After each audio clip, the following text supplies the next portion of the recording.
In this example, we're trying to find a molecular formula from a percent composition. There's no way to immediately figure this out without first knowing the empirical formula. So we're going to go through the steps to finding an empirical formula first. I like to use a little rhyme to remember the steps to finding an empirical formula. It sounds like this: percent to mass, mass to mole, divide by small, multiply till whole. Let's go over how to do each of these steps. The first step's super easy. Percent to mass means we just take these percentages and change them to grams. Now that I've changed my percentages to grams, let's do mass to mole. For this one, we're going to need to set up a T-chart. So I'm going to use my grams as my given because I'm going from mass to mole. So I'm going to go from grams to moles. Since I have grams as my given, I'm going to make sure to put grams on the bottom, and we're converting to moles, so mole will go on top. Just a reminder that the molar mass tells us how many grams are in 1 mole of a substance, and we use the periodic table to find that out. So that's what I'm going to use here. If I look up carbon on the periodic table, I see that 1 mole of carbon is 12.01 grams. Now I'm going to go ahead and do that for the other 2. All right, I've got my T-chart set up. I'm just going to multiply across the top and divide by the bottom for all 3. Here's the numbers I got when I divided by my molar masses. And now I'm on the third step, which is divide by small. That means I'm going to divide all 3 of these numbers by whichever one is the smallest.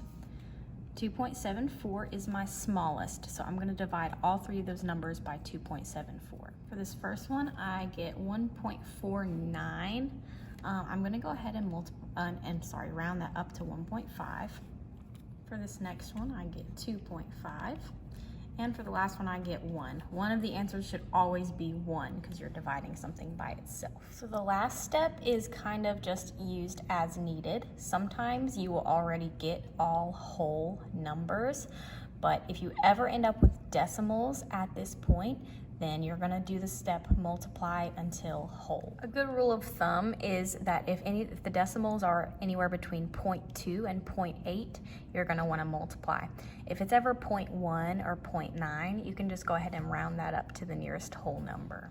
So since I have some 0.5s here, I'm definitely going to multiply until whole. So I kind of just need to think about what can I multiply all of these numbers by that will get them to a whole number. Since I have 0.5s, I know that if I multiply 0.5 by 2, it'll give me a whole number. So I'm going to go ahead and multiply all of these numbers by 2. Once I multiply them, these are the numbers I get, and these are actually going to be telling you how many of each of those elements you need in the empirical formula. So remember, this first one was carbon, so I'm going to need 3 carbons, 5 hydrogens, and 2 oxygens. So writing that out will look like this: C3H5O2. And that's our empirical formula. So that was a lot of work just to get the empirical formula, but the question wants to know the molecular formula. Remember that the empirical formula is just a simplified version of the molecular formula. So the molecular formula is going to be all of these numbers times something. To figure out what I need to multiply this by, I'm going to have to do some dividing. So I'm going to have to take the molecular molar mass divided by the empirical molar mass.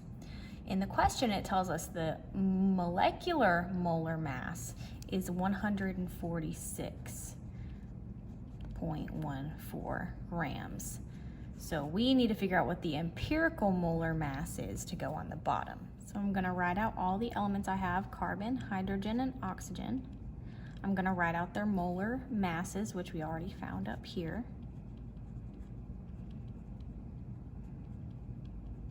And I'm going to make sure I multiply them by however many of each I have. So carbon is times 3, hydrogen is times 5, oxygen is times 2. And I'm going to add all of that together.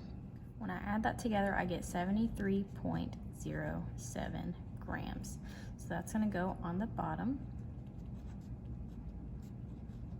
So now all I have to do is divide those numbers. When I do that, I'm going to get a perfect 2.